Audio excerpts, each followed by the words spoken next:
Welcome to the High Vibe Moms Club, the podcast for ambitious women ready to ditch burnout, diet culture, and mom guilt so they can feel hot, healthy, and radiant from the inside out. I'm your host, Shannon, and this isn't just another wellness podcast, it's a movement. If you're ready to raise your vibe, reset your health, and step into your most confident self, you're in the right place.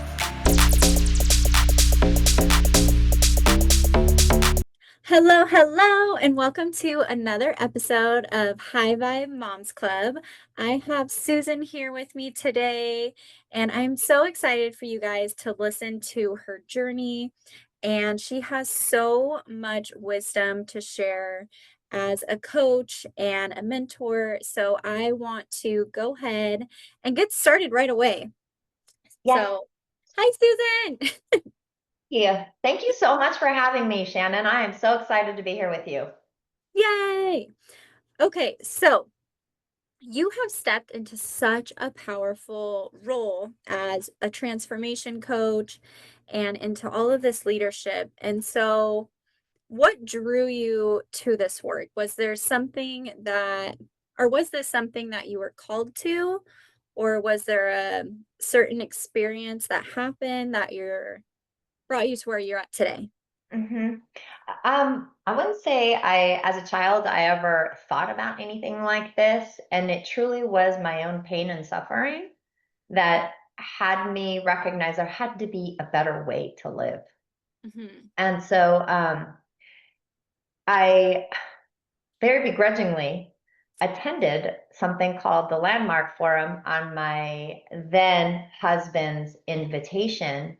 And this was at a time where our marriage was hanging on by like the frayest thread ever. It was like there was one tiny little fiber remaining. Hmm. Um, and so this journey really began from a place of struggle and suffering and victimhood and Okay. fear and Okay. anxiety and really believing that I was not enough anywhere. Mm. That has got to be so hard. And I know a lot of us struggle with that. I'm not enough. And then once we do start doing something that maybe like a Mhm. passion project, we start to get imposter syndrome, like, who am Yeah. I to do this? Mhm.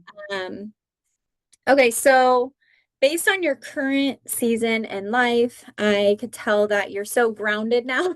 'Cause every single time I see you, you just have this energy and this presence that is magnetic. And so, can you maybe walk us through a season in your life? And you mentioned the Landmark Forum. Yeah. What was it something, because you said begrudgingly that you went, so you obviously weren't at that stage of awareness where you're like, something has to change. But after you left that, what what came out of that season? Yeah. Um, w- I I went to the forum to answer one question, and my question was, should I get a divorce? Okay. Okay. Because when you feel like you are not enough, Mhm. you feel like no matter what choice you make is going to be the wrong choice. Mhm. And this had such a huge impact on everybody in my life, on the man I was married to, on our little daughter who was only 3 at the time, on my family, on his family. There were financial implications, there were housing implications, and I was paralyzed to make a choice. And Mhm. so I went wanting somebody to tell me, yes, this is the answer for you, but that's not what I got, because that's not Yeah. what the program is about. Yeah. So how this unfolded was um, a learning of really what was in between my ears, the chatter that was Mhm. consistently talking to me that never had anything good to say. It was Mhm. always, and this chatter, we all have it. And some, if you read self-help books, or if you really love like Brene Brown and Eckhart Tolle and folks like that, everybody calls it something else, but everybody points to the same thing. And it's the voice inside of our head that really is what drives us. And Mhm. so the first thing there was was to silence that chatter because that never has anything kind or nice to say. Mhm. If you think about the chatter in your head, can you Yes. think about, right? It's usually a voice of comparison. It's Mhm. usually a voice of, I told you you were going to blow that. I Yeah. told you you weren't a part of that group. I told Mhm. you they didn't like you. I told you you weren't going to win. Yes. Why is it such a mean girl? And, Not always, but it can be. oh my God. Yeah, most of the time. Most of the time it is. And so the beauty in this, in transformational work, the very first step is identifying that voice and Mhm. learning how to shut it down. Because Okay. those aren't our thoughts. And Mhm. and that's not who we are either. Mhm. That's Mhm. that's just a chatter. It is a what I call the machinery or a conditioning that at one point we needed to keep us safe or to keep us protected. Mhm. And it just replays the same tape over and over and over and over again, thinking that we still need it to protect us. But that was like eons ago. We don't need that. We don't need that kind of protection anymore. So it's Yeah. old, outdated, and never has anything new to say. Yes, I know that's so true. And as a mom with littles, I'm Yeah. always so aware of what I am telling them because especially from infancy up to 7, they just absorb and believe everything that they hear. And so we don't want, at least with like my kids, it's kind of like that balance of always believing them to so they never have that fear of like, I'm not good enough, you know? Yeah. And it's a struggle because I see people being like, "Oh, you shouldn't try that. That may be scary." And I'm like, "No, you got this. Try it. You can do anything." And it's Yes. just fine getting that fine line of really instilling those beliefs in them. And even, I mean, there's stuff with money where it's like that balance, like, it's okay, we can afford that versus being like, that's too expensive, because then they're going to believe everything's too expensive. So, again, going on a tangent, but yes, from so early on, Right. we, Exactly. yes. The the story started for me when I was 3 years old. Imagine that. Like, I think about it. How in God's name could I remember, could I formulate that story at 3? And it Hmm. all started when my mom took me to a ballet class after preschool. Hmm. And now at 3, I only spoke Spanish. I didn't speak English. And so it was here in San Diego, and so my mom always stayed with me so she could translate. And Hmm. every once in a while, I would look over my shoulder just to make sure my mom was sitting on the bench where she always sat with her crochet, waiting for me to do ballet. Well, on this particular day, I look over my shoulder and she's gone. And I did Hmm. not know she was leaving. And so what happened? Panic set in instantly. I started to cry, and I cried so hard, I threw up right there on the ballet floor. Poor thing. So my mom comes back to pick me up from class. And the teacher says, don't bring her back. And it was just like, I Hmm. didn't really understand what she said, but I could tell by her posture, by her tone, by her finger, by the squinch in her face that it wasn't good. That Yeah. was the first time I can remember actually having the thought, I'm not good enough and I don't belong. Hmm. And then when I'm sitting at the forum and I'm looking back through my life, I'm thinking, it's present everywhere. I can remember being in middle school. I didn't have any friends, none at school. And so what did I make that mean? I don't belong. I'm Hmm. not good enough to have friends. In college, my roommates went to a girls' trip and I didn't get invited. Don't belong. At Hmm. my jazzercise class that I've been teaching for 27 years, if somebody makes some comment about um, a class that I taught or a particular song they didn't like or whatever, it's the I'm not good enough thing. Hmm. And so in discovering these stories, I can uncollapse what happened. So let's go back to the example in ballet. Hmm. What happened was my mom left, I cried, I threw up, and the teacher said something. What I made it mean was I'm not good enough and I don't belong. Yes. And so this like collapse between what really happened and what we make it mean happens Yes. instantaneously. And most of the time, we don't even know it because most of us don't know that distinction. As Mhm. soon as you learn it and you practice it, it really becomes a part of who you are, where it's like, ah, yeah, that thing happened. And I can either make it mean this or Mhm. I can make it mean this. And then I can choose powerfully Yes. to just see it as an event that has nothing to do with me. Yes. And it's so true. Our perspective it really is everything because, like you said, these are the facts that actually happened, but then we believed that it meant this, this, and that. It's Yeah, like watching a movie, somebody can come out of it and think that was the best movie they've ever seen, and then the next person's like, that was the worst. yeah, right. So it's just about what it means to us. Right. And even if it's an event, like if you were in that ballet class with me and we were both 3 years old and that same thing had happened to you, your experience of it would have been completely different than my experience of it. Absolutely. Absolutely. And I actually had something similar, Mhm. but not the language barrier. Growing up, I was one of three, the youngest one being a girl. And this shaped me to who I am today. And now I'm just finally starting to unravel it. Was my father is very competitive. And he always wanted to coach my brother's team because they always got first. Mm, And I cried and I begged for him to coach my team, and he never did because he wanted to be on the winners team. He wanted to be with my brother. And again, it started to make me feel like, why not me? Am I not good enough? mhm. And eventually my mom convinced him to coach me, but like you said, I didn't realize that. So right at that moment, it just became, it's me. I'm not good enough. Yeah. And so I started striving for his attention from elementary up Hmm. college.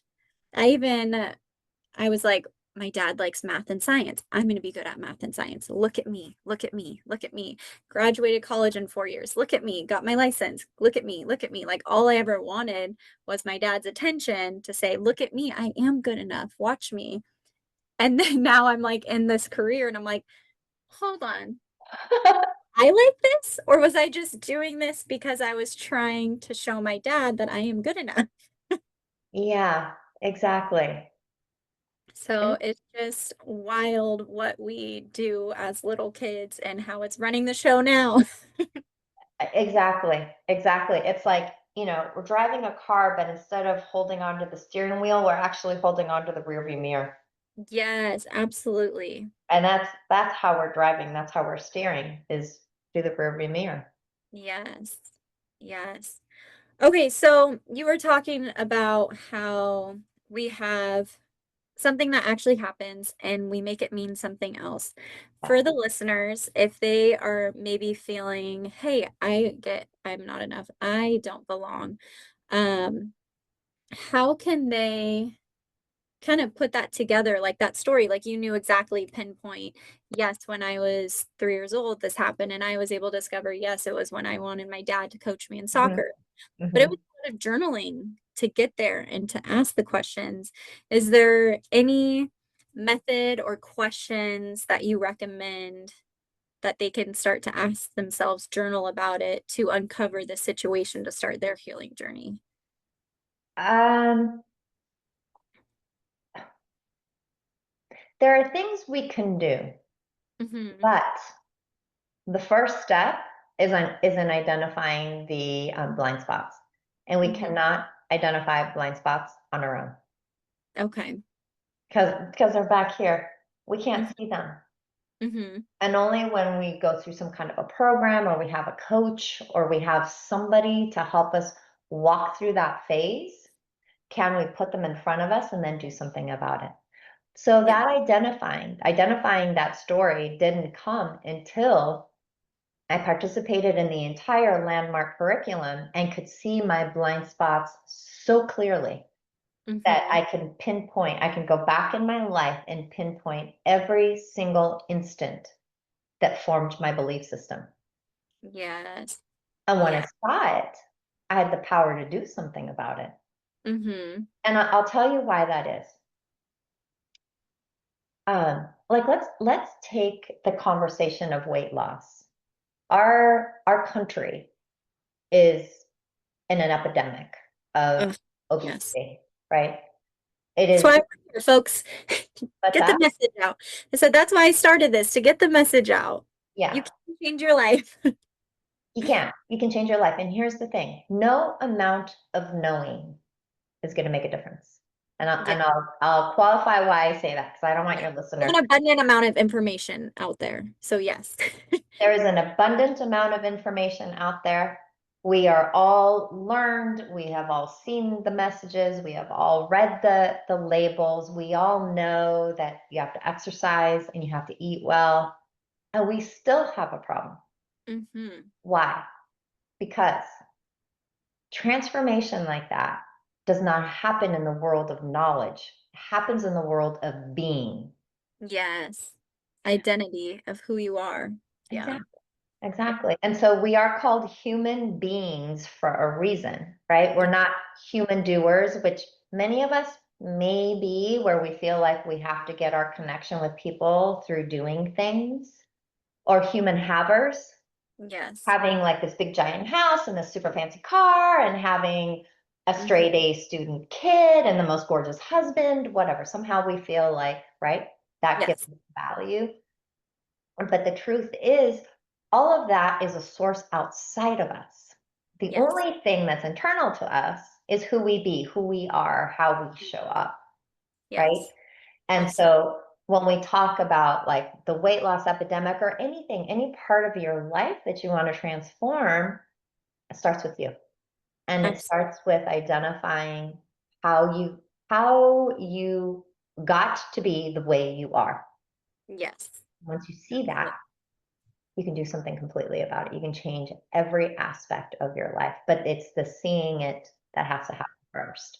And that Yes. usually happens with a coach or a program. Like I said, I mean, I love the one-to-one work, but I also Mhm. love group work. So Yes. Absolutely. And I know for myself, I discovered it through like journaling mhm, and again, working with a coach. So that way I can help to mhm, uncover asking the right questions and diving deeper.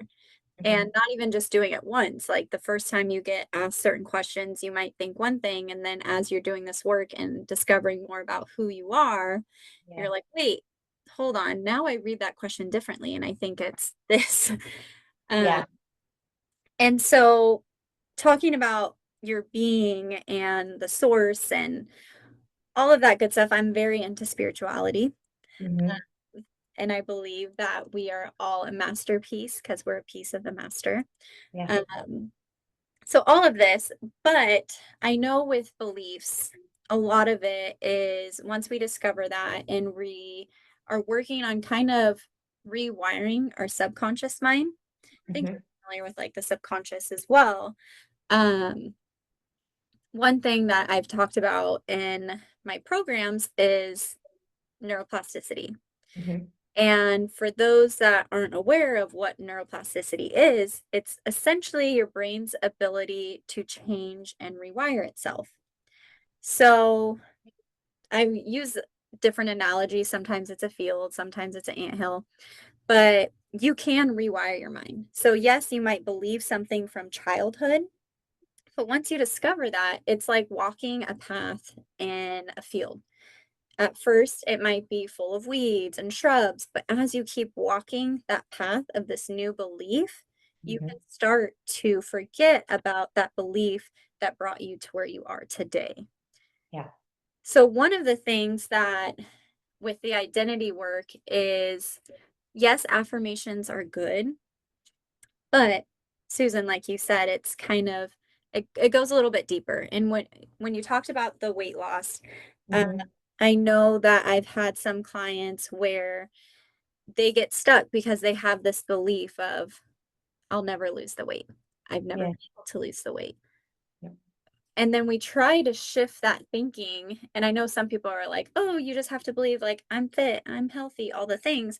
But it's so far from where you currently are that there's like that gap that I'm not getting there. And you can Mhm, even try with something more subtle, like I'm a work in progress and my body is releasing the weight. Mhm.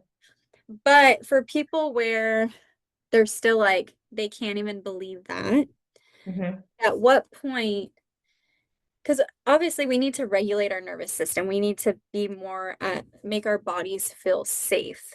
Yeah. So, with your experience, do you have any tools or tips to where you can feel safe in your body again Mhm. to maybe start rewiring your brain? Yeah. So I think the conversation of not being able to lose weight is actually a symptom Mhm. of a deeper root Mhm. conversation. And Mhm. so while we think about I'm going to manifest weight loss, you got to the like what is getting in the way of you manifesting weight loss? Is it Mhm. okay, time? You don't have enough time? That's an excuse. That is a reason for not doing what needs to be done to get where you want to go. So what are you really committed to? Am I committed to complaining? And Mhm. am I committed to being comfortable? Yes. And am I committed to being a victim of this weight loss journey? Mhm. Or am I really committed to doing the hard work and getting out of my own way and doing what's required Mhm. to get what I want? Mhm. So it goes deep and see in my experience, Shannon, this is where most of us get stuck. Transformation is the most rewarding journey in life. Absolutely. But it's hard. That's what I was about to say. It's scary, it's hard, and sometimes you feel like you just want to throw your hands up in the air and go, "Oh my God, I'm so done with this." Yes. But your future then is going to look exactly like your past. Mhm. And if you're okay living that way, okay, great, be committed to that.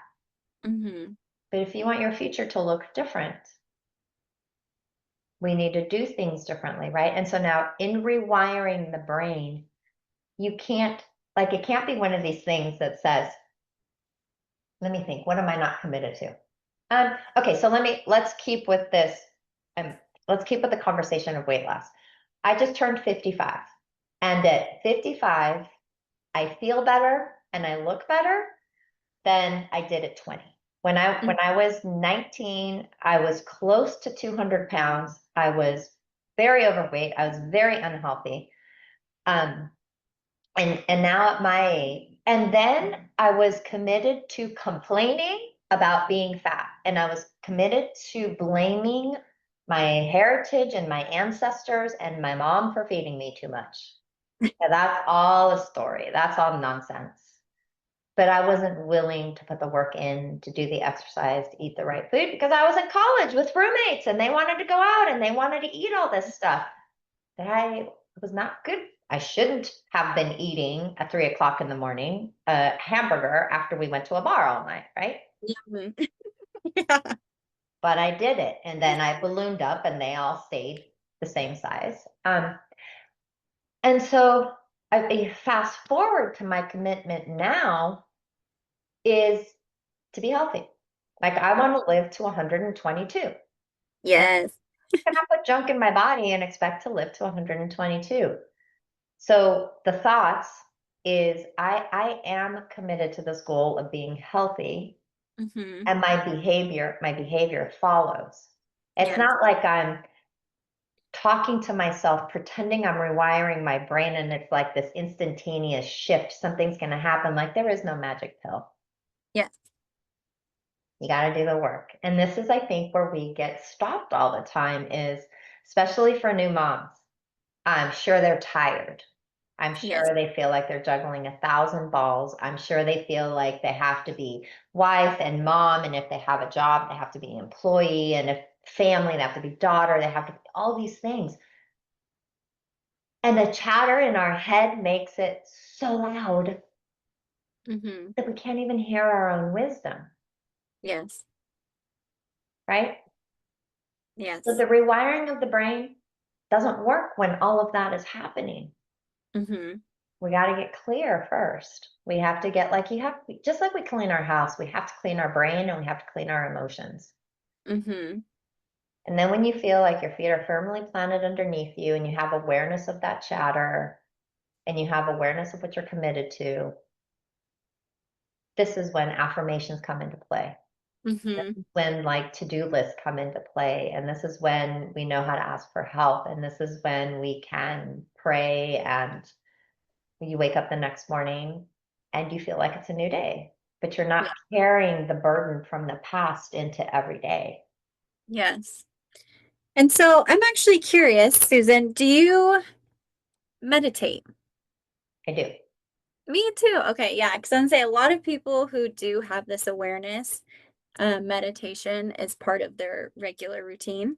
Mhm. And I know at first when I started meditating, it was about 2 years ago, and my brain is like, la la la la. La. I couldn't turn it off, so I'm like, that's it. I'm a bad meditator. That's And then I had somebody give me this analogy, and it finally helped me almost be able to quiet my brain. It is instead of judging my thoughts, is just noticing them. And it's kind of like the ocean. The waves are always coming and going. They're never going to stop. Goes with the moon, like they're always going and going and going. But if you are able to just recognize that and go a little bit deeper to the ocean, that's where it's quiet. That's where Yeah. it's serene. That's where you can listen to self and source and quiet all the noise. But it does take practice of Mhm. just going, okay, yeah, I know laundry. I'm gonna Mhm. with you later. And there's times where I literally have a journal and I'll Mhm. just write down all these random thoughts and then be like, okay, now I can just be quiet. And I like a guided meditation. Yes. If it is just music, I'm not gonna lie, as a mom, I fall asleep. Yeah. I have. I've literally just like sat and fell asleep and then woke up and I was like, did I meditate or did I take a nap? Mhm. Mhm. So, are there any resources or anything that you enjoy for meditations? Do you have a favorite person? Maybe if you do the guided that you listen to? Like you, I prefer the guided meditation. I'm like a well, when I meditate silently by myself, it's about 2 minutes. Mhm. That's about it, what I can feel comfortable doing. When it's a guided meditation, I could be guided for an hour. And that Yes. I don't usually go for an hour, but I can do 20 minutes. That's about what I like to do, 20 Mhm. minutes. What my ritual in the morning, the very first thing I do is I actually create myself in the morning. And Yes. what that sounds like is it's six prompts, six prompts. What is there to complete from yesterday? And that could be like something on my to-do list that I didn't get done. That could Mhm. be a conversation that I didn't do. That could also be, let's say that I felt annoyed at somebody yesterday and I woke up in the morning and I still have those annoying feelings lingering around.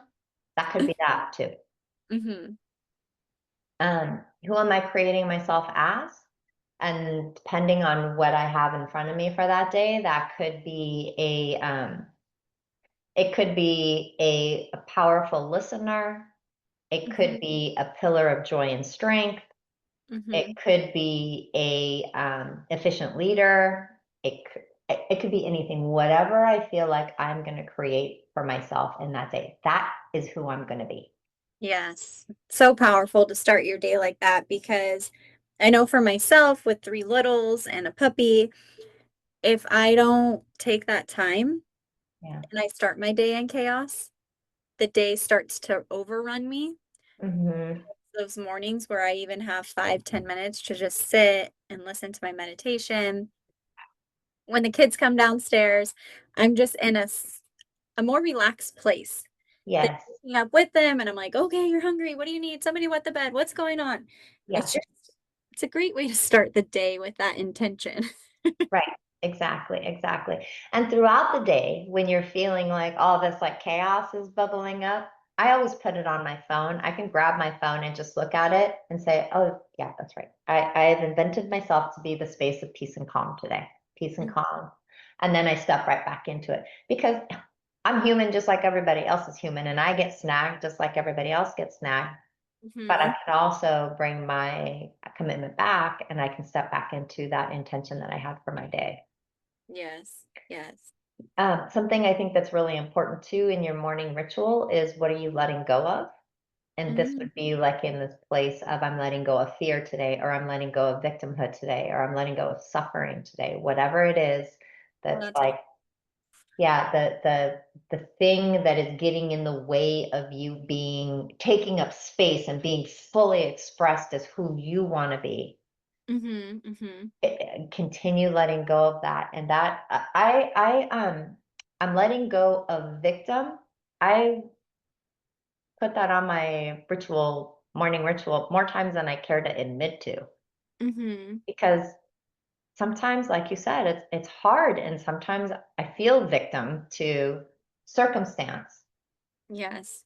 But I know that I am a force of nature and my Mm. intention is to be in absolute ease no matter the circumstance.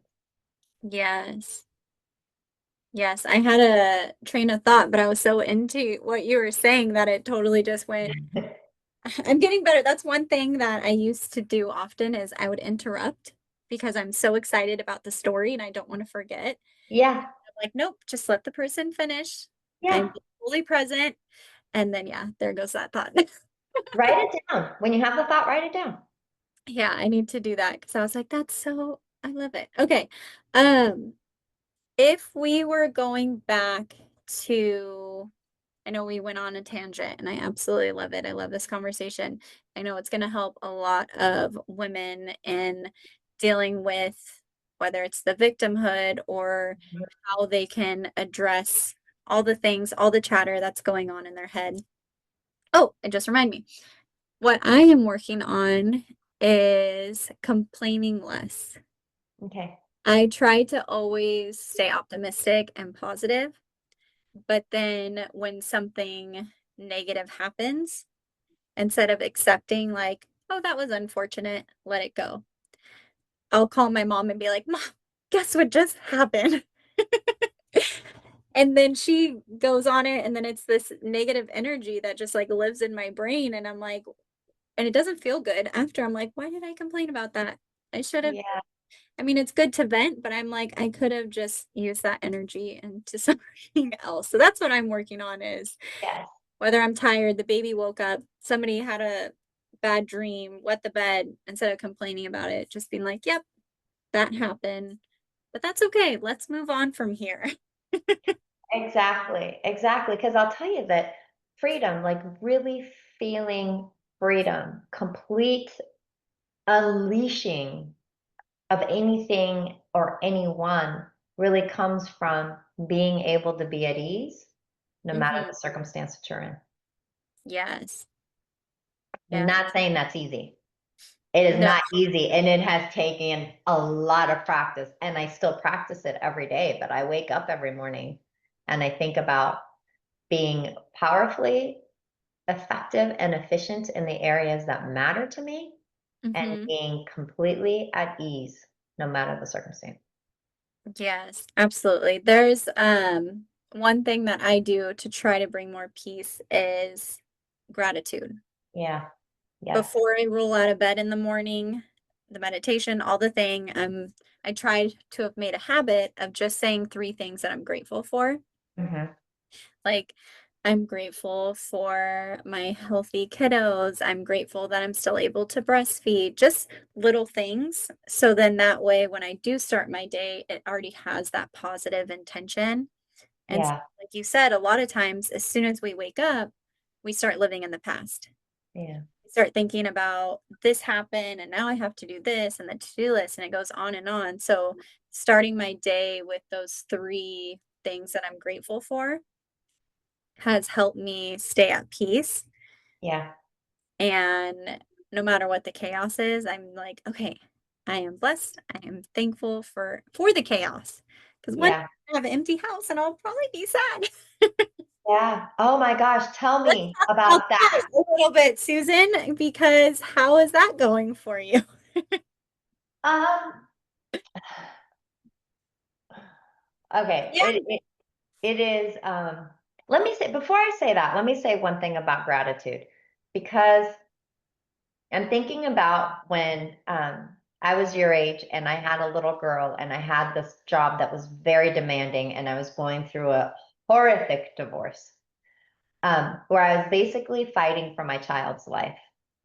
Um, and I prayed every night and I'd wake up in the morning and I would try to find things to be grateful for, and I just couldn't see it because everything in front of me felt like such a struggle. And then when Mhm. I couldn't see it, then I felt like a horrible person. And then I felt like God was going to punish me. And then I felt like this horrible thing was just going to perpetuate. Mhm. So what somebody told me one day was, when you feel like you're in such a deep, dark place, all you need to do is be grateful for your legs, for your Mhm. arms, and for Mhm. the fact that you woke up in the morning. Yes. Yes. And that felt okay. I can be grateful for that. I can do that. I can be grateful that I'm awake and that I Mhm. have arms and legs. And as I transformed that situation and as I grew and as I learned, then the gratitude, of course, became a little bit easier to practice. But when we're feeling in such despair, finding something to be grateful for sometimes is really hard. Yes. Thank you for bringing that up. Yes. Yeah. And for sharing that. Yeah, it's even just the air in my lungs, like so many people who are on breathing machines, like there's so many little things that we overlook that it's like, okay, I can be grateful for that. Exactly. Exactly. So to answer your question, okay, it has been magnificent. I will say that. And this journey really started in March when she received her acceptance letter to a university that she manifested attending 5 years ago. Amazing. When she started her bachelor's degree, she said, "Mom, the only school who offers a master's in play therapy is in Nashville, Tennessee, and that's where I'm gonna go." And I was That's amazing. like, "Can't you pick a school in San Diego? Why do you have to go all the way to Nashville? There's so many schools here." Now, one of them offered this program. And the magnificent thing about the story is that she applied to every graduate program in San Diego, did not get accepted to one. It wasn't meant to be. No, the only school that accepted her was a school in Nashville. Hmm. And so from March 12th, which was the day she received her acceptance letter, until about June, no, until about May 20th, I'm going to say. It was right around then. 2 months, a little bit more than 2 months. I suffered every day. And I Wow. had this ball in my belly that was so big and it was so hot, it would take my breath away. And if Mm. I thought about it even for an instant, I would just combust into tears, no matter where I was. Yeah. It was such suffering. I was in this place of like creating this life of horror for me, of what's it going to be like without her. I'm going to be so lonely without her. She's going to be lonely without me. It nothing beautiful and pleasant and pretty. It was Mhm. deep dark despair, horrible. Did any of those old thoughts come up about not belonging or they're leaving me or I'm not good enough or any of that resurface? Who am I without her was playing in my head quite a bit. Who am I Hmm. without her? And now, Shannon, I have been in the transformational world for 22 years, and still that thought came up for me. Who am I without her? Hmm. And so I reached out to my coach and I told her what was happening. And she said, she was so great. And she said, you can be sad, but you don't have to suffer. Yeah. And I just sat there for a minute. And she said, suffering is a choice. So you can be with the sadness. You can be with the thoughts and you can choose to get stuck, Hmm. or you can choose just to let, like in meditation, you can choose to be aware of the thought and just let it process through you, or you can just hang on to it because of the unknown of what is coming. Hmm. And she said, be sad. It's okay. Don't get Yes. stuck there.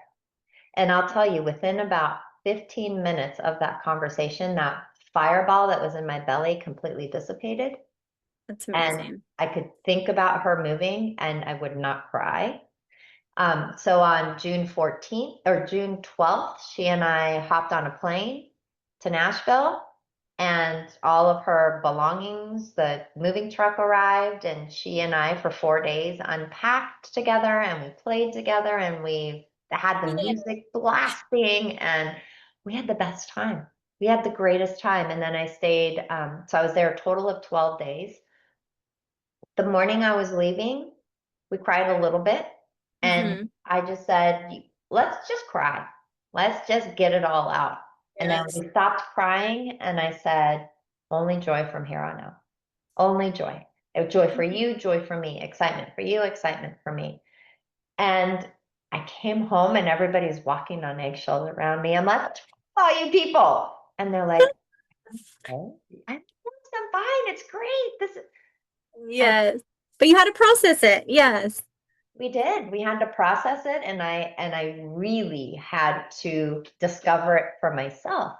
Because had I read it in a book, I would have said, that person's crazy. They don't know how I'm suffering. Yes. They don't know my story. Right. Exactly. And so when I discovered it for myself, I was like, I like this way better. I could be sad and I don't have to suffer. Yes. Yes. When you're talking about the fear, it reminded me of Jim Rohn. I think he says fear is false evidence appearing real. Mhm. And I always have to remind myself of that because every day it's like, especially with everything going on in the world right now, it's like we're the fear can literally engulf you and so Yeah. many people, the depression, the anxiety, all the things. And I have to remind myself, like, is it facts or is this just the false evidence appearing real? And just really deciphering those because it could be from an old story. It's not actually true. Right.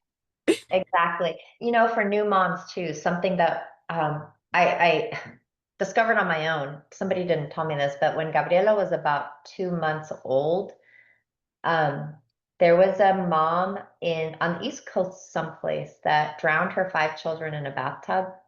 Mm, And I was nursing Gabriela at the time that night, and I could not stop crying. It just was, how could anybody do that? So I'm not judging that woman. mhm. But what I did do was I stopped listening to the news Yes. at That's all. one. I don't have cable. And people are like, how do you know what's going on? I'm like, I don't. Yeah. Ignorance is bliss sometimes because then I'll open up social media and then the logarithm shows you what you paid attention to. So I Mhm. will watch something for 5 seconds and then all of a sudden it's like the vaccinations, like Yeah. whatever it is, just like is all thrown at you. And all of a sudden now it's like you question everything. Yeah. Well, Social tough. things like watching the news, watching horror movies, reading books about like mayhem and Oh, I've destruction. cut all that out. No murder mysteries, none of that. Like I don't partake in any of it. All of that is like eating a Big Mac every day. That's Mhm. part of the ecosystem of your body. It's not just food and drinks. It's all, Yeah. it's all of that too. Yes. Yes, our brain doesn't know what's actually happening from what we're telling it it's happening. Mhm. So we could think a thought and believe that it's true, even though it's not happening, which is good and bad Yeah. because you can believe that you're on the beach and you have your toes in the sand. And the more that you visualize it, the more that you think you're there and you're happy. But then Yeah. it's the other end where that fear creeps in. Yes, exactly, exactly. And so when you were talking about fear, what you said, fear. Oh. false, you said false evidence as of appearing real or false expectations appearing real. Same, Yeah. same thing. Yeah. As part of the landmark curriculum, one of the things they teach us is that when you can see the relationship that we have to fear and anxiety, a whole new world opens up.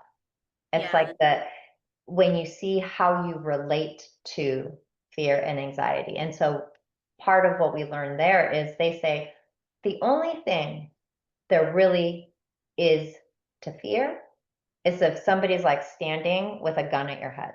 That's Yes. that's fear. Here. Yes. Or you're on a safari and a wild, Mine is you. that's fear. Yes. But this fear in our culture that is, not afraid of failing or afraid of getting the wrong answer or afraid of being picked last for the team or afraid of being ridiculed or whatever.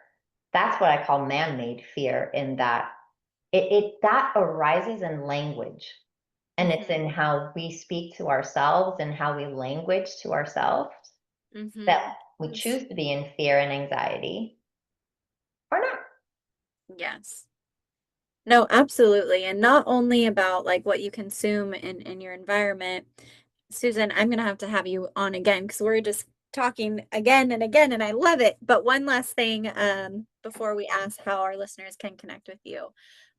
One thing that I keep seeing again and again is you are the sum of the five people that you're around the most.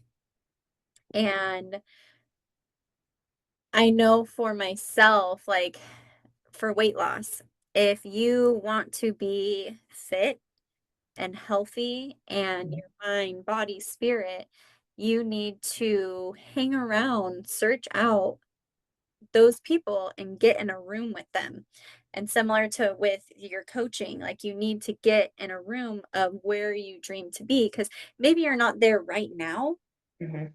but if you're around those people, it's the same thing. If there's five people that are smokers, you're going to be the sixth. If there's five Mhm. people that are heavy drinkers, you're going to be the sixth. But if Mhm. you're around five people who are striving for personal growth, development, you're going to be the sixth that's going to feel that good. Yeah. So I know with your forum, I know there's a lot. So where can our listeners connect with you, work with you, soak in all of your amazing energy and start getting maybe those five people for themselves to be Yeah. around in a room? Yes. Well, I'm happy to share my email address, my cell phone number with you. And that would be the easiest way to get a hold of me. I am on social media, but I don't go out there very often, so that would probably not be the best place to go find me. Okay. We can link an email into the show notes or whatever you're comfortable with. Yeah, and I'm happy to even just say it now if that's okay. It's Absolutely. my email address is smcallaghan, CALLAGHAN, the number two, at iCloud.com. And my phone number is 858-735-2714. Okay. Perfect. Thank you so much, Susan. And just to kind of close out this amazing conversation that we had today, if there was one thing you could say to that little 3-year-old who mommy walked away for a moment and you had Mhm. experience, to that little girl living inside of so many of us, what would you say to her today? Today, I would choose the word Ubuntu, which Okay. which means I am because we are. And I am because every version of me was there before me. Okay. I like that's the first time I've heard that. Ubuntu. Okay. Yeah, it's a South African saying that I love, has been in my space for a very long time, and it could at one point in my life it relayed to my tribe of women. But the Mhm. older I get, the more I like that it's like every version of me and every age of me. has helped me Mhm. get to where I am. And so it really is Ubuntu. I am who I am because of all of us. Yes. I absolutely love that. There's so many things that happen in my life where I originally felt like shame or frustration. And then like you said, it's I did the best that I could at that situation, Mhm. growing and accepting because I couldn't be the woman I am today if it wasn't for what happened. Yes. Exactly. Yes, exactly. And then the one other little thing I think I would add to that is that transformation is not a one night stand. It Yes, is a lifelong love affair with yourself. absolutely. I would add that. Awesome. Thank you so much, Susan. I loved having you on the show today. I know a lot of the women are you're gonna be getting your phone blown up and all the emails because you have so much knowledge to share. So thank you so much for coming on today. Thank you for having me. It really has been my privilege to be here with you, Shannon. I appreciate it very much.